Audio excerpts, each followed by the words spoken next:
In this video, we're going to look at the lower limbs of the skeletal system.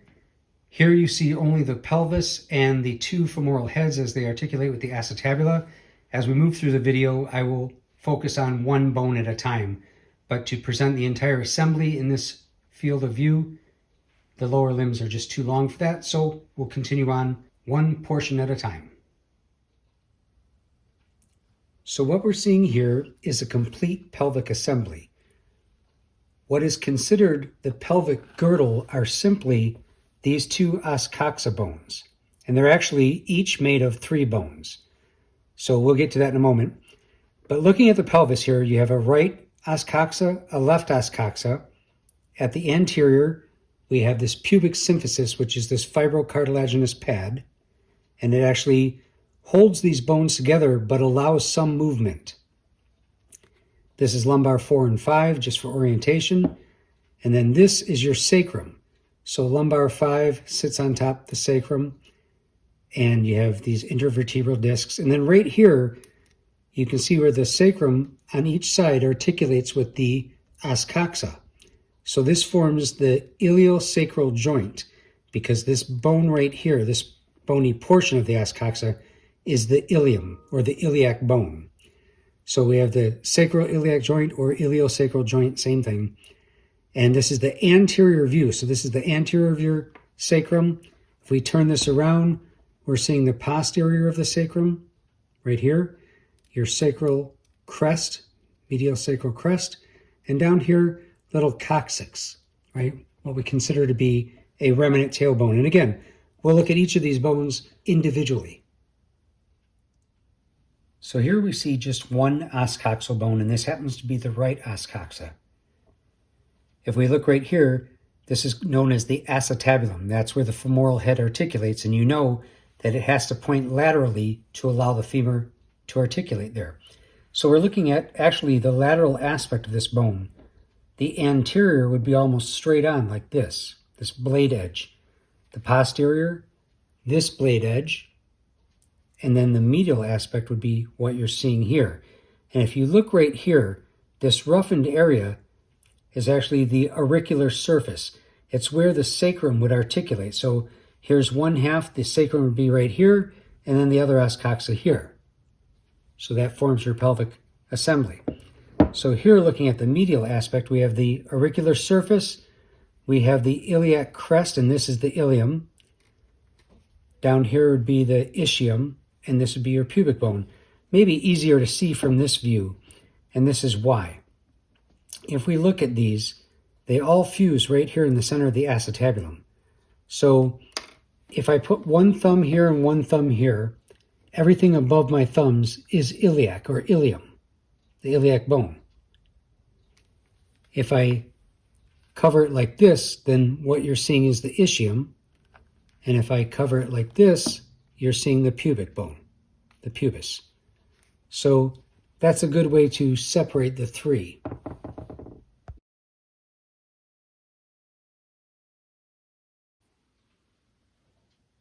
So what we're looking at here is one os coxal bone. We're looking at the lateral aspect because here's our acetabulum. This is where the femoral head will articulate, so you know this has to point laterally. This os coxal bone is actually formed from 3 bones fused together.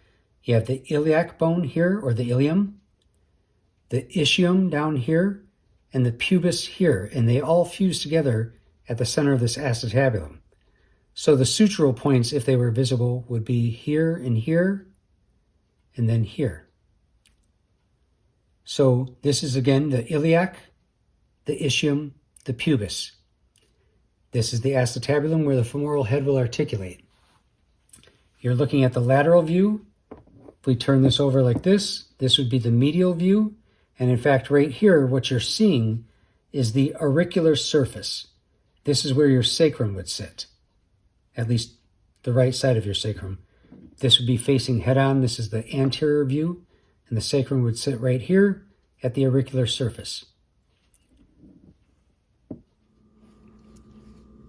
So here we see the femur. This is the upper bone of your lower limb. It is your thigh bone. Here you can see the femoral head, the anatomical neck. Of course, this is far more pronounced than the anatomical neck on the humerus, so there's no way you can mistake the two. In addition, you have these greater and lesser trochanters. These are huge processes found only on the femur. So greater, lesser trochanter, and note that this is a posterior view. So you can only see these if you're looking at a posterior view. Also, you can use those to determine right from left. If this is a posterior view of the femur and the head is pointing toward the body this way, this has to be a right femur. Come down the diaphysis, you have your popliteal surface here, and then your medial and lateral condyles. Again, let the femoral head be your roadmap. It's pointing medially, so this is your medial condyle. If we turn this over, right here you can see the patellar surface, and that's where your kneecap would reside, right there. A very small bone, comparatively, and it kind of floats right here, suspended in the patellar ligaments and kind of surrounded by the tendons of the quadriceps.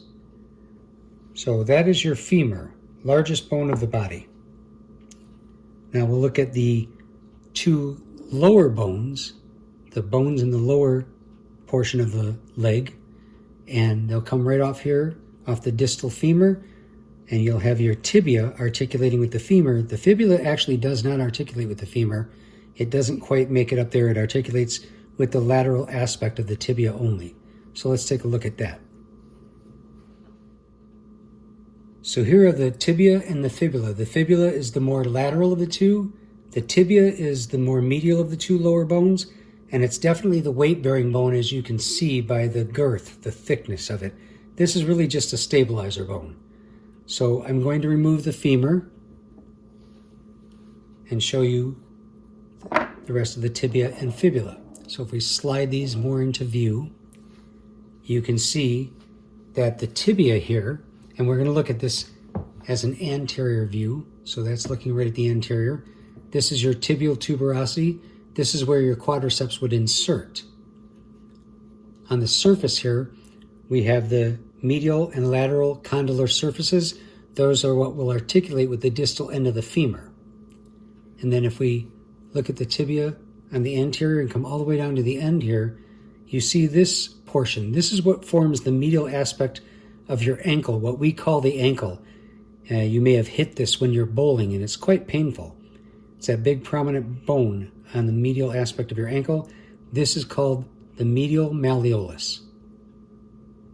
So that is the weight-bearing bone of your lower leg, the tibia. This is the fibula, just a stabilizer bone, and this blunt end is what will articulate with the tibia, never quite making it up to the femur.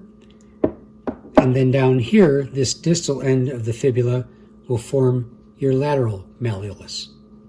So that's the outer surface of our ankle. So those are the two bones in the lower portion of your lower limb, what we refer to commonly as the leg, rather than the thigh where the femur resides. So these are the two lower bones. Now we'll look at how these articulate with the foot. So here's a very crude assembly of the leg. The foot, the tibia, the fibula, and the fibula would be forming this lateral aspect of the ankle right there. So that would be your lateral malleolus. Take the fibula out of here. And if we look at the tibia, again, this is a right leg. It would form the medial malleolus here. So that's how it would articulate with the foot. So here is your foot. This is a right foot. And you're looking at the talus, probably better viewed from this side. So you're looking at the talus. That's the weight-bearing bone, if you will. The tibia presses down on that, and it's going to transfer weight to this navicular bone and to the cuneiforms, also to the calcaneus, which will transfer weight to the cuboid, and all of them onto these metatarsals now. So these are your tarsal bones, analogous to the carpal bones in the wrist. These are your tarsal bones, your metatarsals, and again, phalanges. And this arrangement is just like what we witnessed in the hand. Your big toe just has a proximal and distal phalanx, whereas the other four lateral toes have a proximal, middle, and distal. And then again, the thumb side of the hand was metacarpal 1. Well, the big toe side, the medial aspect, is metatarsal 1, 2, 3, 4, and 5. So a very similar layout to that of your hand. That is your foot, and that would complete the entire lower limb assembly, including the pelvic assembly.